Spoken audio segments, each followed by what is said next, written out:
우리 오늘 말씀 열왕기하 8장 1절에서 6절까지의 말씀을 함께 한 목소리로 읽도록 하겠습니다. 엘리사가 전에 아들을 살려주었던 여인에게 말했습니다. 당신은 가족들과 함께 일어나 가서 지낼 만한 곳에 머물러 있으시오. 여호와께서 기근을 불러 일으키셔서 앞으로 7년 동안 기근이 내릴 것이니 말이요. 그 여인은 일어나 하나님의 사람의 말대로 가족들과 함께 가서 블레셋 땅에서 7년 동안 지냈습니다. 7년이 끝나자 그 여인은 블레셋 땅에서 돌아와 자기 집과 땅을 돌려달라고 호소하러 왕에게 갔습니다. 그때 왕은 하나님의 사람의 종 게하시와 대화를 나누며 말했습니다. 엘리사가 한 큰일들을 다 이야기해 보아라. 그래서 게하시가 왕에게 엘리사가 죽은 사람을 살린 것에 대해 말하고 있었습니다. 그때 엘리사가 아들을 살려준 그 여인이 와서 자기 집과 땅을 달라고 했습니다. 게하시가 말했습니다. 내 주 왕이여, 바로 이 여인입니다. 엘리사가 살려낸 사람이 이 여인의 아들입니다. 왕이 여인에게 묻자 여인은 그에게 말해주었습니다. 그러자 그는 그 여인을 위해 관리 한 사람을 세우고 말했습니다. 이 여인에게 속했던 것을 모두 돌려주어라. 그녀가 이 땅을 떠난 그날부터 지금까지 거둬들인 모든 수확도 합쳐서 주어라. 아멘. 이제 열왕기하 8장은 4장에 등장했던 수넴 여인의 이야기로 다시 이어지고 있습니다. 1절을 제가 다시 한번 읽겠습니다. 엘리사가 전에 아들을 살려주었던 여인에게 말했습니다. 당신은 가족들과 함께 일어나 가서 지낼 만한 곳에 머물러 있으시오. 여호와께서 기근을 불러일으키셔서 앞으로 7년 동안 기근이 내릴 것이니 말이오. 라고 말합니다. 엘리사가 수넴 여인에게 북이스라엘 가운데 7년 내 기근이 있을 것이니 블레셋 땅에 가서 피하라라고 알려주고 있습니다. 앞서 4장에서도 기록되었듯이 수넴 여인은 부유한 여인이었죠. 그러나 이 4장 말미에 보면 시작되었던 기근이 아마도 계속되었을 것이고 이제 7년의 기근이 더 될 거라는 이 경고 앞에서 수넴 여인조차도 이 땅에서 이제 부유함을 유지할 수 없는 어려운 지경에 이르는 상태에 들어가고 있다는 것을 보여주고 있는 것이죠. 수넴 여인이 이 정도였으니 일반 백성의 삶은 굉장히 고통스러웠을 거라는 것을 짐작해야 하는 말씀인 것입니다. 동시에 이 기근은 명확하게 언약적 징계로 임하고 있다는 것을 알 수 있습니다.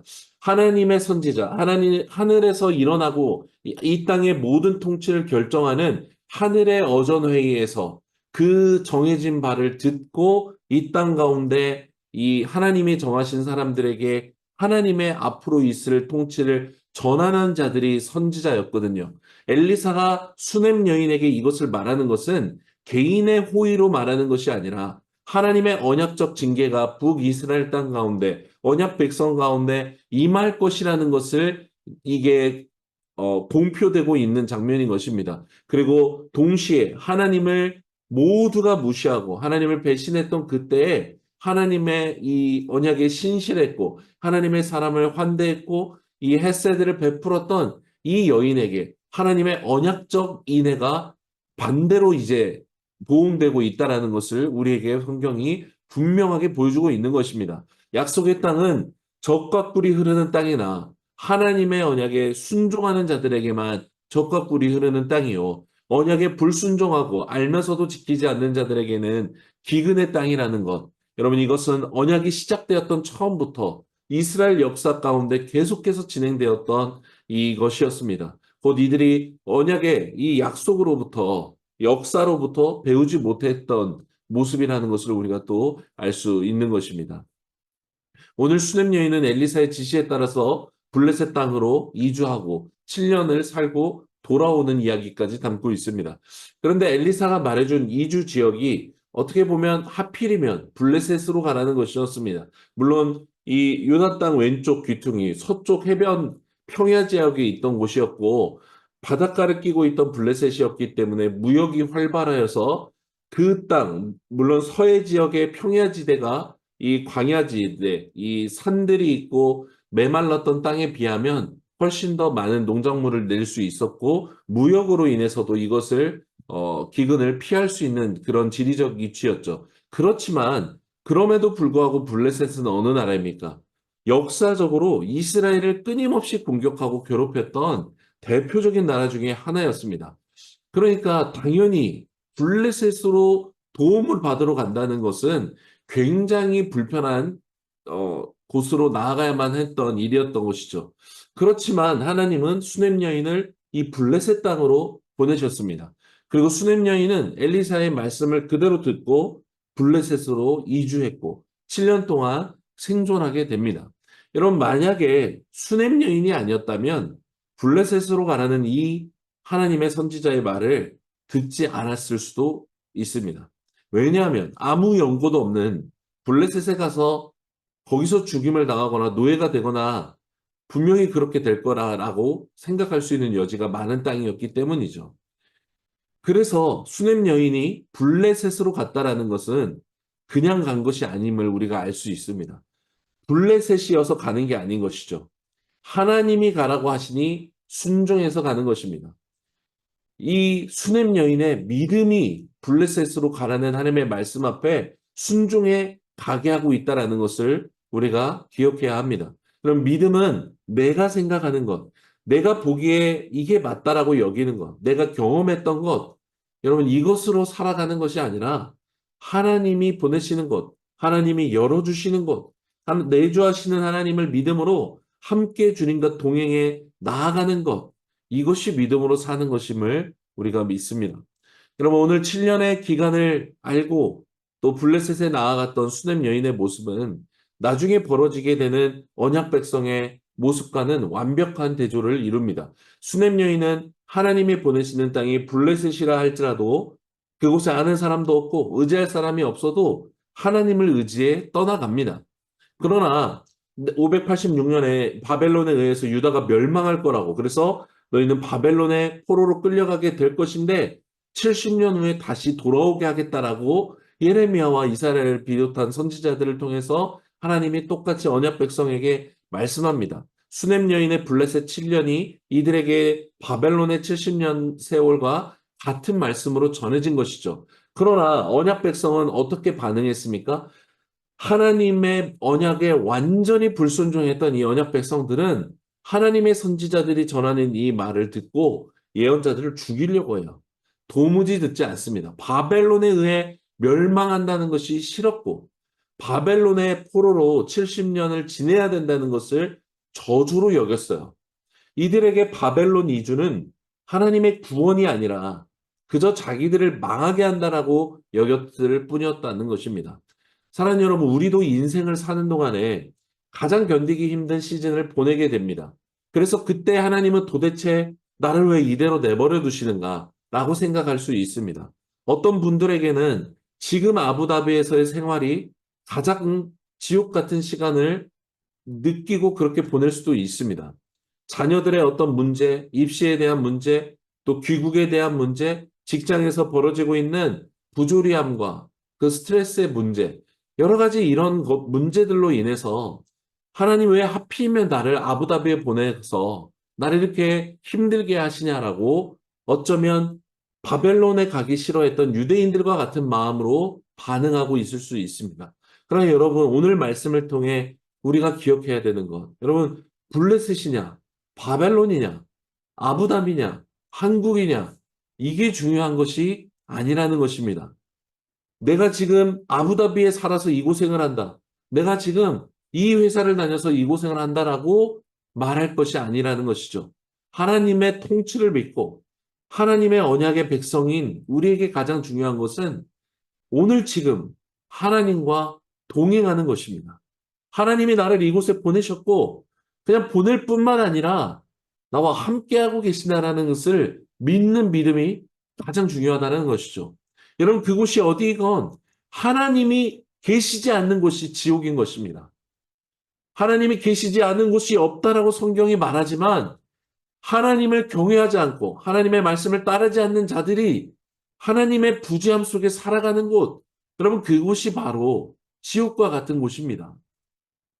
그러나 그곳이 어떤 곳이라 할지라도 고통이 있고 어려움이 있고 아픔이 있고 견디기 힘든 스트레스가 있고 그런 곳이라 할지라도 하나님이 계시다면, 그리고 하나님께 부르짖을 수 있는 믿음이 있다면 여러분 그곳이 하나님의 나라가 되는 것입니다. 하나님의 나라는 저 멀리에 있고 우리가 나중에 들어갈 곳이 아닙니다. 하나님의 실질적 통치가 이루어지는 곳, 그곳이 하늘나라입니다. 예수님께서 죽게 하여 병을 낫게 할 때 하나님의 나라가 이미 임했다라고 말씀하셨습니다. 하나님의 실질적 통치가 임할 때 그것이 하나님의 나라가 일어나는 것이죠. 임하는 것입니다. 여러분, 하나님의 실질적 통치는 하나님의 말씀을 실제로 믿고 순종하는 믿는 자의 삶에서 일어나는 것이죠. 여러분, 당신은 하나님이 이곳에 지금 나의 삶에 하나님이 나를 이곳에 보내셨고 그것을 믿는 믿음으로 동행하고 있느냐? 이것을 우리가 물어야 되는 것입니다. 우리 삶 가운데 하나님의 보호와 공급과 인도하심이 그치지 않고 있다는 것을 믿는 믿음으로 오늘 나에게 일어나는 어려움 가운데에서도 하나님의 이 인도를 믿는 믿음을 놓치지 않아야 하는 것이죠.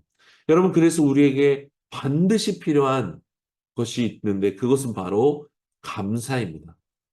사탄은 불평하고 원망하게 함으로 하나님의 인도하심을 부정하게 만듭니다. 하나님을 나쁜 하나님으로 만들고 악한 하나님으로 말하게 합니다. 여러분, 민수기의 광야 1세대가 광야에서 죽었던 이유를 반드시 기억해야 되는데 감사하지 않는 것, 원망하고 하나님을 불평했던 것입니다. 여러분, 이것이 얼마나 무서운 그 마음의 불신앙이 그대로 드러난다는 것을 우리가 기억해야 합니다. 여러분, 이 모든 불신앙과 이 태도를 버리게 하는 것이 바로 감사입니다.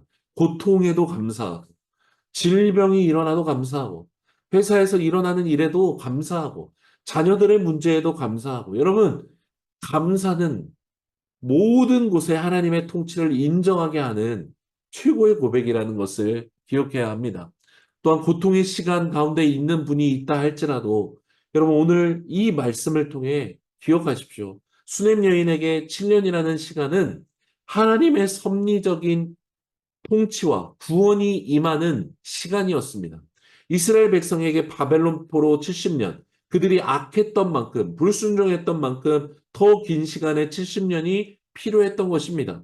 어디에 가고 무슨 일을 우리가 하고보다 중요한 것은 하나님이 지금 나와 함께하고 계신다는 영원한 이 진리를 믿는 믿음이 필요한 것이죠. 3절에 7년이 지나 수냄 여인이 왕에게 찾아갑니다. 돌아와서 이제 7년간 비었던 그 자기의 소유가 다른 사람에게 이미 속해져 있다는 것을 알게 되었을 것이고 이것을 다시 돌려달라고 청하기에 왕에게 나아갑니다. 여러분, 언약 백성은 각 지파와 가문별로 하나님께서 고유의 기업인 땅을 주셨죠. 그래서 각 지파마다, 각 가문마다 원래는 자기들의 땅을 소유했고 그 땅에서 나는 소산으로 먹고 살게 할 수 있게 디자인을 해주셨죠. 그리고 희년이었던 50년마다 살아가면서 발생하는 어떤 탐욕이든 실수든 땅을 담보로 거래했던 것들을 50년마다 제 원래대로 되돌리도록 정하셨던 것이 하나님의 명령입니다. 그러나 지금 북이스라엘의 상황은 어떠했을지 충분히 추측이 가능한 것이 최악의 왕조였던 오므리 왕조 때였고 이 오므리 왕조의 두 번째 왕이었던 아합 왕은 최악의 왕이었는데 이 아합 왕부터가 이 나봇이라는 사람의 포도원이 마음에 들어서 거짓 증인을 세워서 그 사람 나봇을 죽이기까지 하면서 그 포도원을 빼앗아 왔던 때에 그 왕조의 마지막 왕이 여호람 왕이었습니다. 그러니 수냄 여인이 자기가 제 발로 떠났던 그 땅을 돌려달라고 라고 청한다라는 것은 어쩌면 목숨을 걸고 해야 되는 청이었습니다. 7년 기간 동안 오히려 블레셋에 갔다가 살다가 돌아왔다는 것으로 인해 그 어쩌면 당할지 못하는 두려움을 가지고 왕에게 나아갔다라는 것이죠. 그러나 여러분 오늘 이 짧은 말씀에 담겨져 있는 하나님의 섭리와 하나님께서 이 여인을 돌보시는 섬세한 이 과정들을 보십시오. 수냄 여인과 아무 상관없이 여호람 왕은 7년의 기근으로 말미암아 마음이 가난해져서 하나님의 선지자 엘리사의 이 종을 불러다가 엘리사가 한 큰일들을 다 얘기해봐라 라고 말하고 엘리사가 한 기적들을 듣는 중이었습니다. 이 장면은 우리에게 여호람 왕의 마음에 일어난 변화가 있다는 것을 보여줍니다. 계속해서 불순종했던 그가 7년의 기근을 겪으면서 교만했던 마음이 조금은 누그러졌고 그렇게 하나님의 선지자 엘리사의 일들을 종을 불러다가 들었던 것입니다. 그러나 여전히 엘리사에게 직접 나아가지 못하고 여전히 회개하지 않는 것은 그가 가지고 있는 자기의 왕됨, 자기 신격과는 여전히 무너지지 않았다는 것을 우리가 동시에 발견할 수 있는 것이죠. 어쨌건 특별히 이 대화를 하던 중에 수넴 여인이 왕을 찾아와 땅과 집을 다시 돌려달라고 요구했고 5절 말미에 게하시가 왕에게 말하는 것입니다. 마침 죽은 자를 살렸던 얘기를 하는 중에 이 수넴 여인이 나타나서 내 주 왕이여 이 여인이 바로 그 아들이 살아난 그 엘리사가 살려냈던 아들의 엄마입니다라고 말하게 되는 것입니다. 타이밍이 정말 기가 막힙니다. 성경에 나타나는 우연을 가장한 필연의 기법으로 하나님의 주권적 통치와 섭리를 오늘 성경은 증거하고 있는 것입니다. 여호람 왕은 이 이야기를 듣고 모든 소유를 수넴 여인에게 돌려주도록 명령합니다. 심지어는 땅을 떠났던 그날부터 오늘까지 거둬들였던 수확까지도 합쳐서 주라고까지 명령합니다. 이 하나님에 대한 두려움. 여러분 이것이 있었기 때문에 여호와람 왕이 처음으로 언약 백성의 왕다운 명령을 하고 있는 것입니다. 개인의 호의가 아닙니다. 하나님이 기업으로 주신 땅에 대한 그 소산에 대한 그것을 하나님이 두려워서 수넴 여인에게 돌려주게 하는 것입니다. 그리고 이 모든 일은 불신앙의 시대, 죄악의 시대, 모두가 하나님을 알았지만 하나님을 무시했고 따르지 않았던 시대 가운데 마치 유다가 멸망할 때 남은 자와 같이 믿음을 지켰던 이 수넴 여인을 돌보고 계시는 하나님의 신실하심을 보여주고 있습니다. 사랑하는 성도 여러분, 역대하 16장 9절 말씀처럼 여호와의 눈은 온 땅을 두루 감찰하사 전심으로 자기에게 향하는 자들을 위하여 능력을 베푸시는 분이십니다. 때로 우리는 수넴 여인이 블레셋에 보내야 됐던 7년과 같은 시간을 지날 수도 있습니다. 당연히 힘들 것이고 외롭고 어려울 것입니다.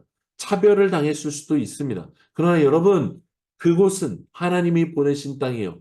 하나님이 인도하시며 함께하고 계시는 땅입니다. 성도는 이 진리를 믿음으로 살아갈 수 있는 특권을 가진 자들입니다. 높은 산이라 할지라도, 거친 들이라 할지라도, 그곳이 어디나 하나님이 함께 하시기에 천국이 되는 줄 믿습니다. 여러분, 감사로 이 특권을 취하십시오. 감사합니다, 주님. 선포함으로 하나님의 나라, 하나님의 통치 아래 살아가는 오늘이 되기를 원합니다. 오늘 이곳에, 우리가 거하는 곳에 주님이 함께 하십니다. 우리를 인도하고 함께하고 계시는 우리 하나님을 찬양합니다. 할렐루야.